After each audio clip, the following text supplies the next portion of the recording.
Hi friends, my name is host Eric. I'm the host of Talking with Famous People, and today I'd like to answer a question or some questions here that were posed by MacKenzie in an email that she sent me, and discuss what it says about cognitive functions. So she says, my friend and I discussed why a cart with 4 wheels is easier to turn than one with 6. I asked him a question, and to answer my question, he immediately looked around his room to find an object that he could use to explain the concept. Would this be an example of absolutely valuing TE while instrumentally valuing SE, since he used it as a means of explaining something else? Is this me is me asking you this question an example of using TE as an instrumental value to determine the truth of something, in this case, a person's type? Okay, well, the issue here is, in asking these questions, like, in your example, your friend and you discussed why a cart with 4 wheels is easier to turn than one with 6. And you asked him a question, and he wanted to demonstrate a concept with objects.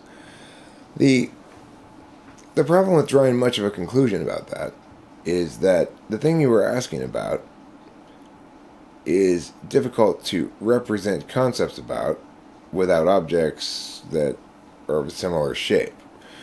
So if I'm trying to show how 2 wheels rolling next to each other interact with each other in a certain context, it's very hard to describe that with words.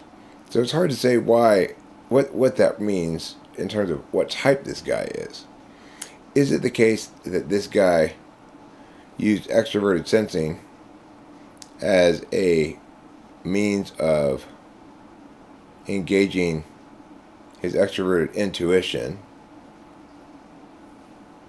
Yes, that's the case. So I might use this thing to illustrate a point. By choosing an object in space now to lift up and show to you, I've demonstrated the point of how objects in space are sometimes helpful in demonstrating points. That doesn't necessarily mean anything about my type, right?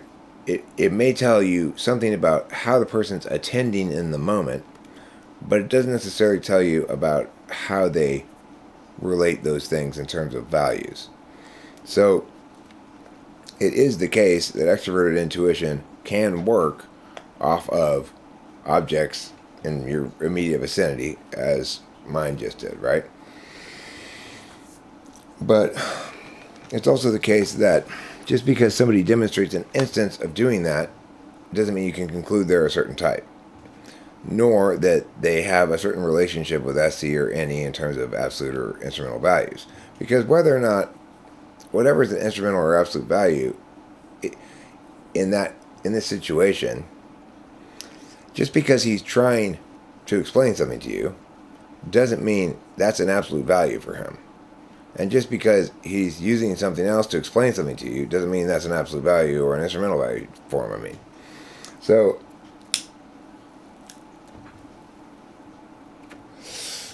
what you're asking here, though, is very revelatory, because it shows that we need to distinguish what we mean when we're talking about communication data that can be taxonomied by cognitive function. So, or communicated data that can be taxonomied by cognitive functions. For example, Rachel and I were considering making a video about this big oak tree that's near our house that's got lots of branches that stick out, and it's got lots of posts to hold up the branches, or else it would blow over in the first windstorm, because it's so big and old and not particularly, and way too, like, branches are way far away from the trunk, right? So as they get further away, it becomes more of a weight burden on the tree. Anyhow, Rachel and I were discussing, we stopped to look at the tree today, and we noted that they'd put some new poles there to hold up some of the branches, and that there was one of those big branches that they apparently didn't put a pole under that they probably should have. And we had a conversation about presenting a scenario in which you're a neighbor and you're talking to your neighbor and you note this thing about their tree, and how do you, whether you mention it to the person, and if so, how, and what that tells us about our cognitive functions. And so here's how I'm going to use my answer to that thing. Versus, then, so what happened in the car is I answered the question as though I played both roles, me and the neighbor, and then I played the role of the neighbor, and I had Rachel walk me through her approach to it. Let me tell you the couple of approaches, and it kind of sheds a lot of light on what you're asking about. So if I were going to do that thing, what I would say is I would take the following approach, just sort of naturally without thinking about it, I think. It would be because the conversation would occur when I was talking to the guy about how much I liked his tree and how great it was and how weird and unusual it is and how old it must be and how impressive it is. So he's getting a lot of positive FE from me in that context. And then I would throw in there into the mix observation about, like, I can't believe this thing's been standing so beautifully for so long. Like, this branch here, it's like, you could go at a windstorm any time, but here it is anyway, sturdy, and that's great. It's fantastic. So in that instance, what am I doing?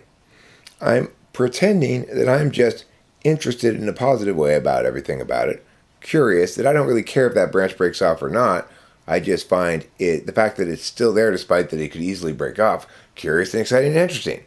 Which means I'm alerting to the fact that here's an unpulled branch.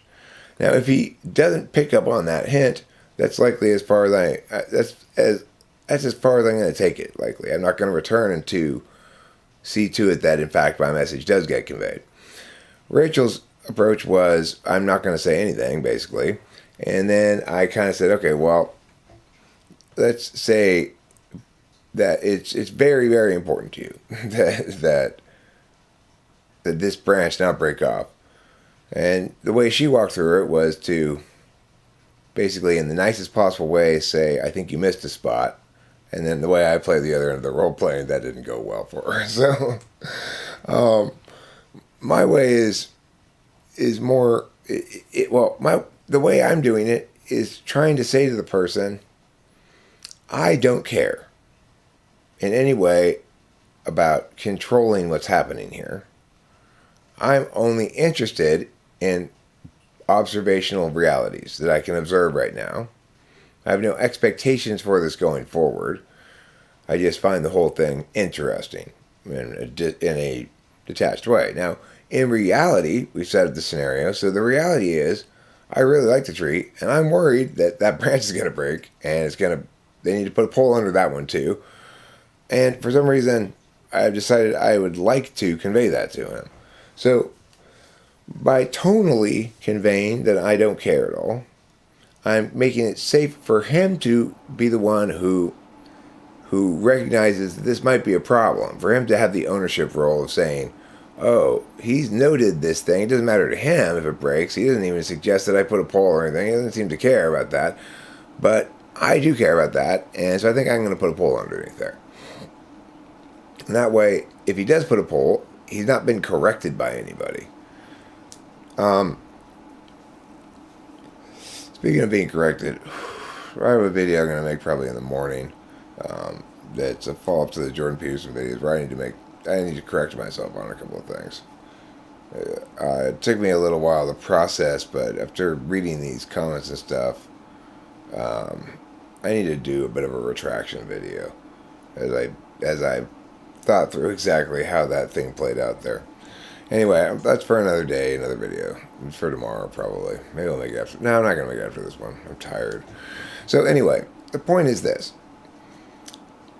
If your friend is explaining something to you, and is explaining it to you because you asked him a question, you asked him to explain something, and you want clarification, and he's looking for some objects to provide adequate clarification, you don't know what's going on there in the same way that the neighbor didn't know what's going on there when I was talking about how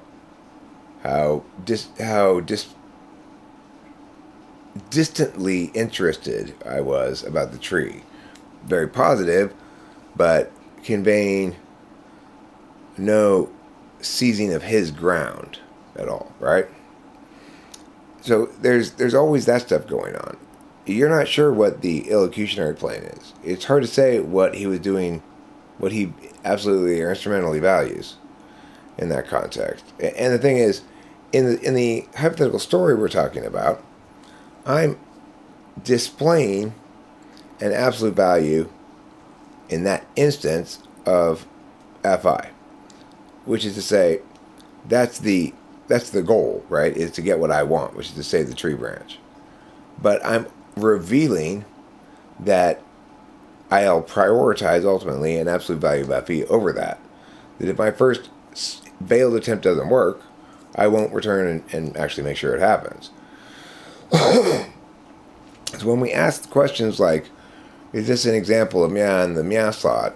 What we're really saying is, well, we need the complete information to really answer the question. So the question you ask here is this an example of using TI as an instrumental value? That's not really how it works, right? You don't use something as an instrumental value. When I'm attending via introverted thinking, the reason it's an instrumental value for me is because like if somebody didn't call me out on that Jordan Peterson video about straw manning Jordan Peterson and misrepresenting him ultimately, then, but if I had figured it out some days down the road myself, I may or may not have cared, right? Because the only reason I would have cared is because I figure I like to get ahead of shit, right? The reason I would have cared is like, oh, I'm glad I caught this before somebody else did and made me look bad. Not really because it's wrong. Now, the thing is, it turns out that trying to get ahead of all that shit like that and maintain the FE ends up making TI, is another way of saying TI is my operational value. I utilize it all the time to make sure that I'm not subject to critiques like the one I just got. But I'm not perfect, and sometimes I make mistakes. And sometimes I get confused, as I did in that instance. So, and I'll explain it later. I don't want to explain it right now. So, the other thing to note is this. She asks here, is her asking this question mean that she's using TE at all? So is she attending via extroverted thinking? No. You are attending via introverted thinking. You are asking, introverted thinking is a get function. It is true that getting information, in this case, purportedly solves the problem for you, but the problem it solves for you is only nominally a concrete one, namely your friend's type. In reality, the problem that it solves for you is clarifying your understanding of cognitive functions and making sure that your understanding of them is robust enough argumentationally that you can take it out into the world and use it for things. But, so this is you using TI, not TE. Is explaining things TE?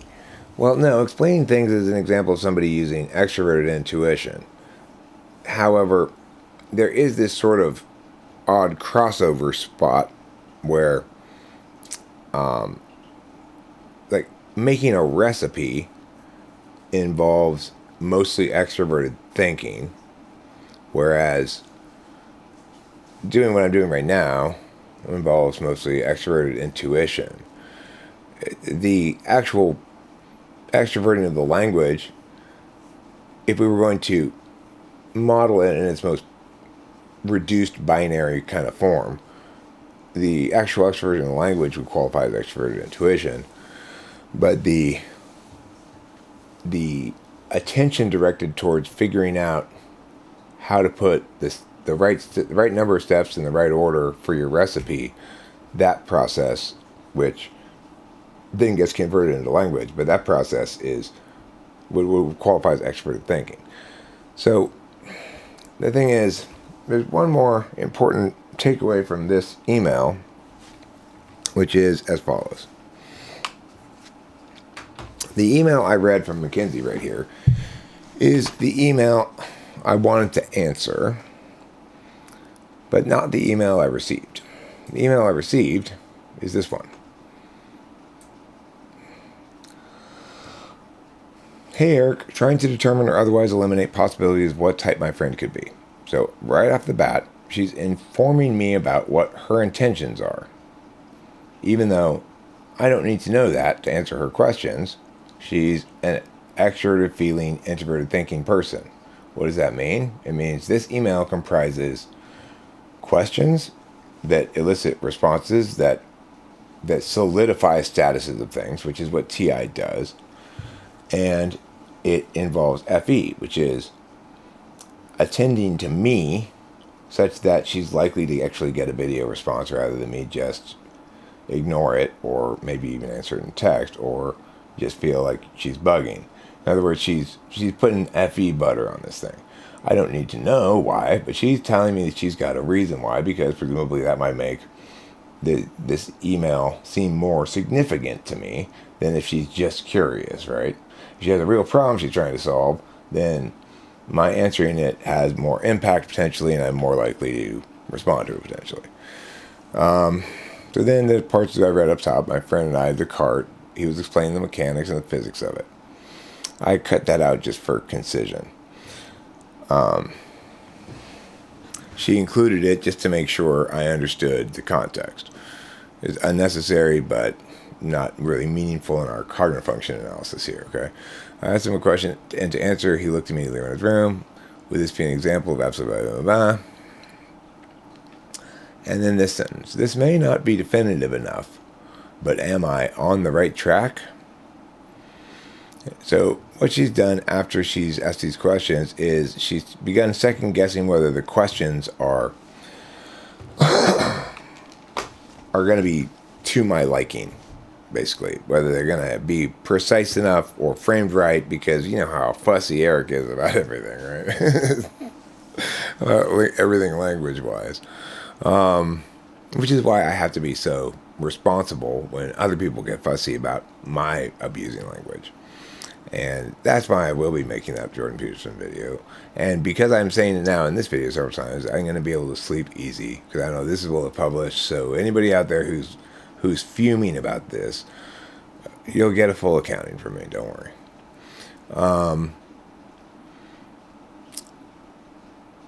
Now that's an operational value of TI and an absolute value of FE.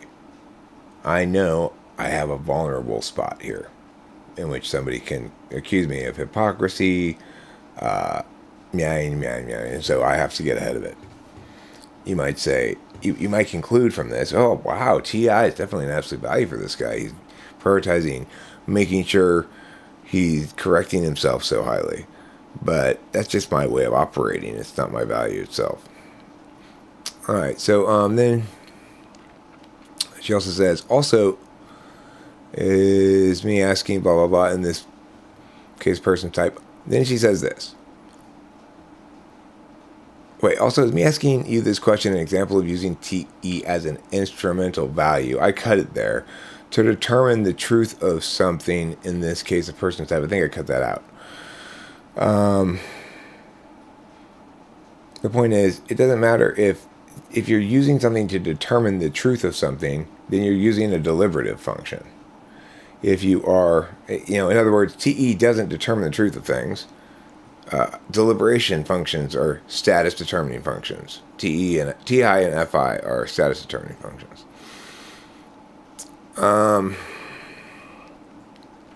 Hopefully I'm not conflating the functions. Well, you're not conflating them, but you are.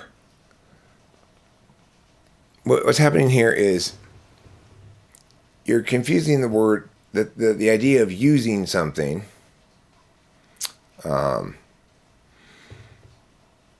with the idea that it's necessarily an instrumental value. So I use my extroverted intuition all the time, but it's not an instrumental value. It's in it itself, but really only when also combined with FE and NI. So when it also upholds on those values, if I were going to try to speak a little bit more precisely here. But the fact is, that sentence there is her second guessing her own questions and then throwing out there that she's aware at least that she might have done the questions wrong.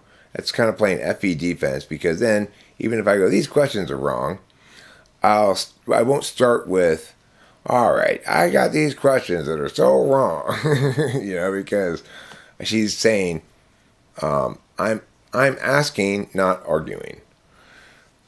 And so then she says, could you make a video on this? So she wants a video response and not just an email response or no response. And she knows that I'm more likely to make a video response if she says, can you make a video on it, than if she doesn't, right? So, again, that's managing, that's a very SEFE thing. Ask me directly, can you do this?